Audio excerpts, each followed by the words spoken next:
I still remember the weight of the envelope in my hand. It wasn't heavy, but it felt like it was dragging my entire body down, like just holding it made the air around me thicker, harder to breathe. I looked up at my mom, Carla. Her arms were crossed, that same tight smirk she always wore when she thought she was doing something clever.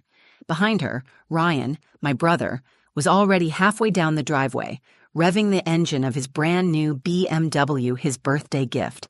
His second one, actually, since the first was apparently the wrong color. And me? Well, I was turning 18, the big milestone, the day you officially step into adulthood. I didn't expect balloons or cake or even a card. I've learned not to get my hopes up with my family, but some tiny part of me, some pathetic little spark deep inside, still wished for something. A kind word, a hug, a sign that maybe I mattered just a little. Instead, I got a one-way bus ticket. To Phoenix, my mom said, as if I'd just been handed a golden ticket to a dream life. You're legally an adult now. Time to make your own way. I stared at the slip of paper. The bus was scheduled to leave the next morning. No return, no note, just a ticket.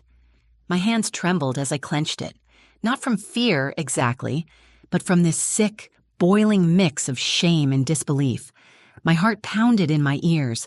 It was hard to tell if I was going to cry or scream or both, but I didn't do either. I looked up again, slowly this time. Her expression hadn't changed, arms still crossed, lips still curled in that smug, dismissive way. She was actually proud of herself. Ryan walked past the front door again and caught my eye. He didn't even bother to hide his grin. "Don't look so surprised," he laughed. "At least you got something." I opened my mouth, closed it. What could I even say? That I had spent the last year working late nights online just to save a few $100?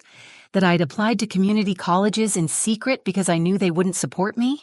That I had birthdays growing up where they forgot I even existed? Instead, I just nodded. I don't know why. Maybe it was instinct. Maybe it was fear. Or maybe I just didn't want to give them the satisfaction of seeing me break. "Thanks," I said quietly. My voice didn't shake. That was the only victory I had in that moment. Carla raised her eyebrows. "You should be grateful for this much." Grateful. That word sat in my chest like a stone. Was I supposed to be grateful for being pushed out like trash, left on the curb? I turned around and walked upstairs. My legs felt like they were moving on autopilot. My room, the same one I'd grown up in, suddenly looked smaller, colder. The posters on the wall felt childish. The bedding I picked out 2 years ago looked cheap. I sat down on the edge of the bed, ticket still in my hand. The silence was loud. The only sound was the ticking clock on my nightstand. Tick, tick, tick, like it was counting down to the moment I'd disappear. I stared at the wall for what felt like hours. My mind was racing but numb at the same time. Was I angry? Hurt? Relieved? Maybe all of it. Or maybe just done. Because somewhere in that silence, something inside me snapped. Not in a violent way. It was like a thread finally broke loose. I wasn't going to beg. I wasn't going to cry. I was going to leave. And they'd never see me the same again. The next morning, I watched the sun rise through the cracked blinds in my room, if I could even still call it mine. The light painted stripes across the floor, golden and soft, completely at odds with how I felt inside. I hadn't slept. Not even a minute. My suitcase sat zipped by the door, packed hours earlier with just the essentials, some clothes, my sketchbook, and the journal I kept hidden behind my dresser. It was strange. How calm I felt. Like the grief had already burned itself out in the night and left only clarity behind. There was no dramatic goodbye. No, "I'll miss you." No one even came to check if I'd left. I walked down the stairs quietly. Carla sat at the kitchen island scrolling through her phone, sipping black coffee like it was just another Tuesday. She didn't even look up. "Bus leaves at 10, she muttered. "I know." Still, she didn't look at me. I guess eye contact would have made it too real. David, my father, wasn't even home. He'd left early for work, like he always did when things got uncomfortable. That was his thing. Disappear during the storm, reappear when it's sunny. I used to resent it, but now I just accepted it. And Ryan? He was outside, polishing his BMW in the driveway, the same car they had surprised him with 2 years earlier. Red leather seats, custom rims, The works.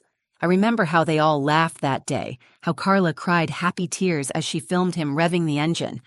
I don't think I've ever seen her cry for me. Not when I won awards in school. Not when I came home in tears after Ryan told his friends to make fun of me at lunch. Not even when I broke my wrist falling off my bike at 11 and walked myself to urgent care. Carla was always good at detaching. She called it tough love. I called it absence. Growing up in that house felt like being a ghost that hadn't died yet. I existed in the background, quiet, obedient, easy to ignore. Ryan was the center of everything. He was loud, charismatic, athletic. He didn't ask for permission. He just took space. And they let him, worshipped him even. And me? I made myself smaller. I got good at reading the room, at dodging Carla's moods and keeping secrets from Ryan. I got good at smiling when I felt like screaming, good at listening when no one asked me how I felt, good at pretending it didn't hurt when they forgot I was in the room. But I was never blind. I saw the way Carla looked at Ryan, like he was proof that she'd done something right, and the way she looked at me, like I was a problem she hadn't solved yet. Sometimes I'd wonder if I reminded her of something she hated about herself, or maybe I was just too quiet to matter. The truth is, I stopped needing their approval long before that birthday. I'd been saving money from freelance art jobs, stashing it in a hidden account. I'd applied for online classes. I even started networking with people through small gigs. I wasn't sitting around waiting to be saved. I knew that wasn't coming, but I still wanted something from them. Maybe not love, but acknowledgement that I existed, that I mattered, that I wasn't just a shadow in Ryan's spotlight. I didn't get it. Instead, I got a bus ticket and silence. So I left. Not with drama, not with a speech, just a deep breath and one last look at the house I used to call home. And when that bus pulled away from the curb, something in me whispered, "It's finally your turn."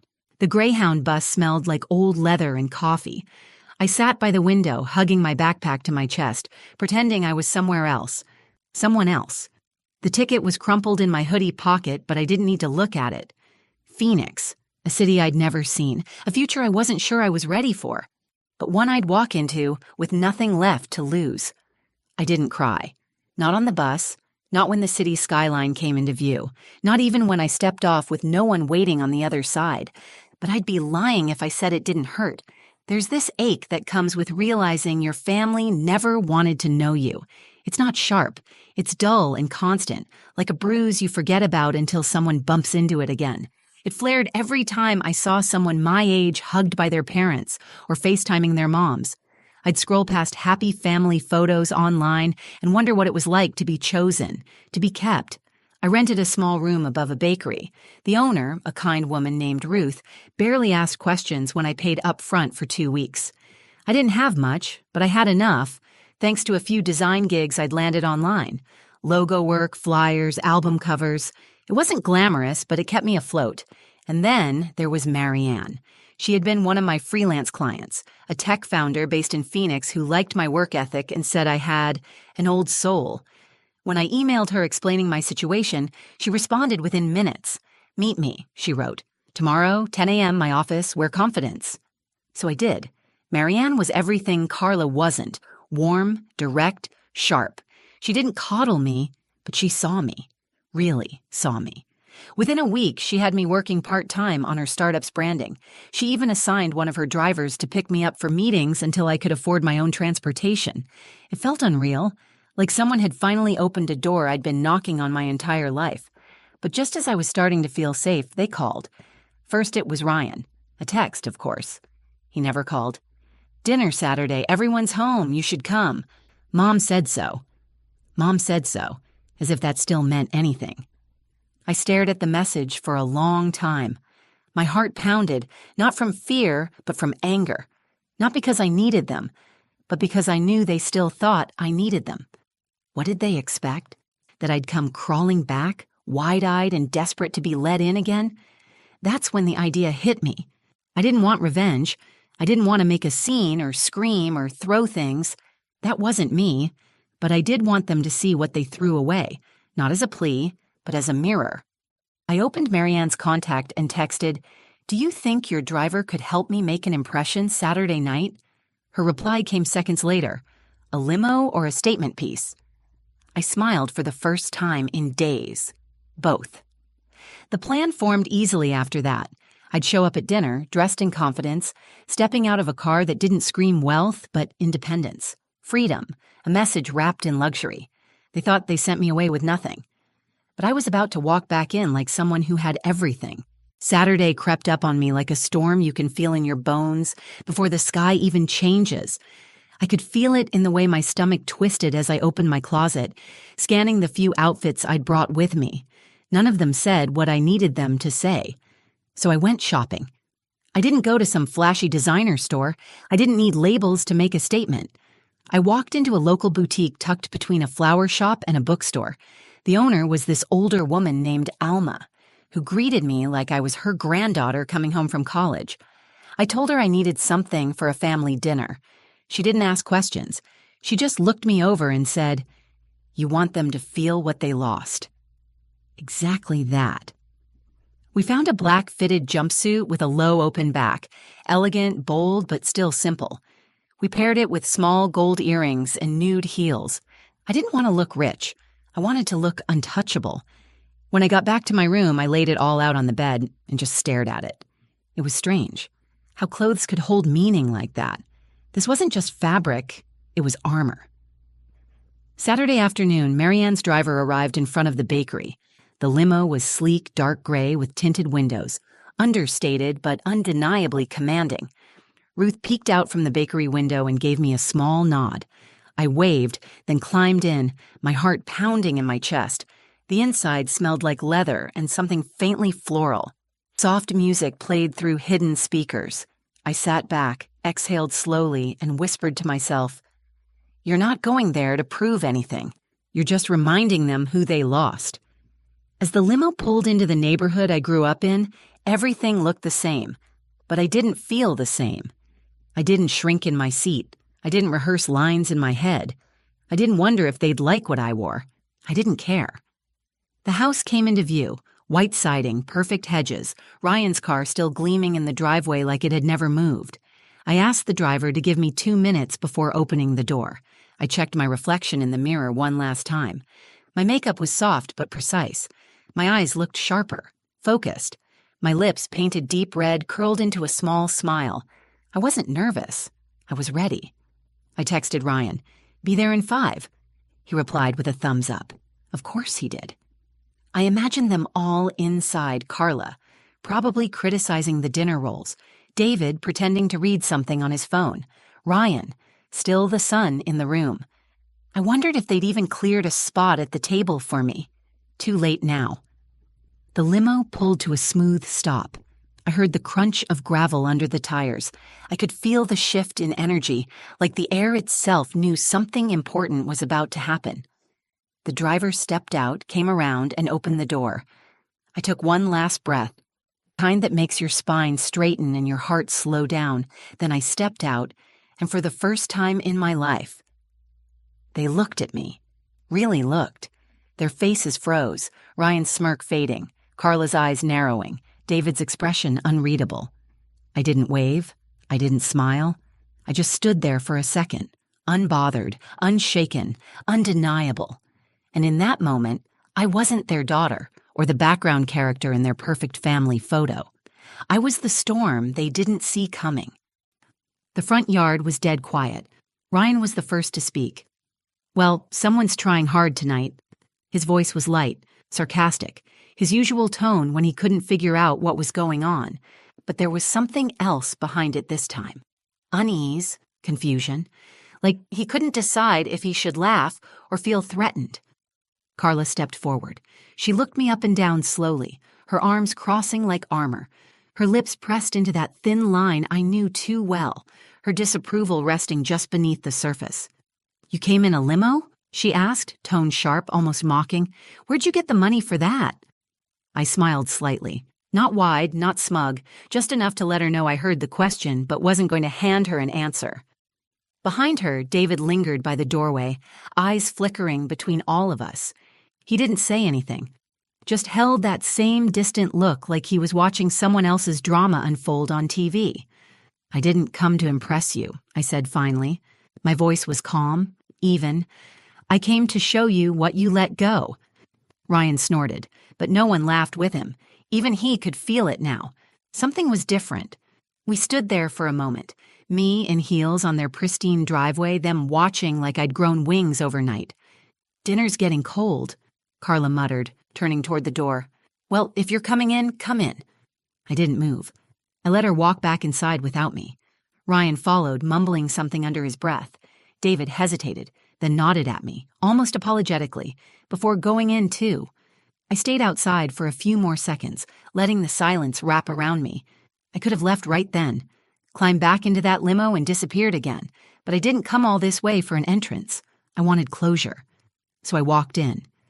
The dining table was set like always, perfectly aligned plates, a bottle of wine Ryan definitely wasn't old enough to drink from, and a roast in the center that smelled too good to have been made by Carla. Probably store-bought. They all sat. No one said grace. No one asked me how I'd been. Finally, Ryan broke the silence. "So what? You're rich now?" I looked at him. Really looked. And for the first time, he looked small, still living here, still orbiting their approval like it was the sun, still smug, but hollow.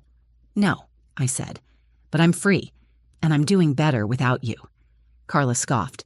"Oh, please, don't act like we didn't give you anything." I tilted my head. "You're right. You gave me something really valuable." She blinked, confused. "What?" I leaned forward, elbows resting gently on the table. "A one-way bus ticket." And there it was. The silence hit hard, because in that moment she realized I hadn't come to beg or to boast. I came to draw a line, to show them with absolute clarity that I was no longer the invisible girl sitting quietly at the edge of the table. I wasn't the backup child or the family disappointment. I was done playing their game. I stood up slowly, brushing off my jumpsuit as if shaking off years of dust. "I don't need this dinner. I don't need this house. And I don't need your love." And then, softly, but with a strength that filled the entire room, I added, "I don't need you." The words hung there like smoke after a fire. No one spoke. Not Carla, not Ryan, not David. I walked to the door, heels clicking on their polished floor, and stepped back out into the night. The limo door opened without a word. I slid in, the city lights dancing outside the tinted glass as we pulled away. And just like that, I was gone. The ride back was quiet. The kind of quiet that doesn't feel empty. It feels earned. I leaned my head against the cool window, watching the streetlights blur into golden streaks as we moved through the city. For the first time in my life, I didn't feel like I was running away from something. I wasn't trying to escape, to hide, or to prove anything. I was just at peace. I thought about that dinner, how none of them chased after me, how not a single person tried to stop me when I left. And it didn't hurt. That's what surprised me the most. There was no sting, no lump in my throat, just a kind of quiet confirmation that I'd made the right choice. They never saw me. Not really. And maybe they never would. But I finally understood. That was their loss, not mine. I had spent so many years shrinking myself just to fit into a mold they never even designed for me. I twisted myself to be easier, quieter, more likable. I tried to earn their love like it was something I had to qualify for. But love shouldn't be something you have to chase. It should meet you where you are. I used to think that ticket was the cruelest thing they ever gave me, but now it was the best thing that ever happened to me. That one-way bus ride was the beginning of my life. It forced me to start over, but on my own terms, to find out who I was without their shadows hanging over me, to discover how capable, how resilient, and how powerful I actually am. I don't live above the bakery anymore. A month after that dinner, I got promoted to creative lead at Marianne's startup.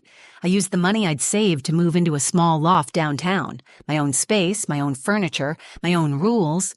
I even framed the ticket they gave me, the original one to Phoenix, and hung it by my front door as a reminder of where it all started. Do I talk to my family? Not really. David sent a message a few weeks later, something short, vague. "Hope you're doing well." I didn't respond. Ryan tagged me in an Instagram story once, some passive-aggressive quote about family always coming back. I muted him. Carla? Nothing. And honestly, I prefer it that way. I don't hate them. That would mean I'm still giving them something. I've just let go. Let go of needing them to say sorry. Let go of waiting for closure from people who wouldn't recognize it if it stared them in the face. I gave myself the closure. I gave myself the life I deserve. And if you're watching this, wondering if you'll ever feel strong enough to leave behind the people who made you feel small, just know this: you already are. You don't need permission to become the person you were meant to be. You don't need their approval, their applause, or their acknowledgement. You need you. The bus ticket wasn't a punishment. It was my freedom slip. And the limo? That wasn't revenge. It was a full circle moment. A quiet declaration. Not, look at me now, but I see myself now. And that's all I ever really needed. So no, I didn't get the car. I got something better. I got away. Thank you for listening to my story. If you've ever felt like the outsider in your own family, like you were never enough or constantly compared or invisible, just know you're not alone. And your story doesn't end where theirs left off. Sometimes the greatest gift life gives us comes disguised as rejection. Sometimes the people who push us away are just making space for us to finally step into who we're meant to be. You owe no one your silence. You owe no one your pain. But you owe yourself the chance to start over. And if you're holding your own metaphorical ticket, whatever that looks like, just know it might be your way out, but it's also your way in, into freedom, into power, into peace. This isn't just my story. It could be yours too. And if it is, I hope you run with it.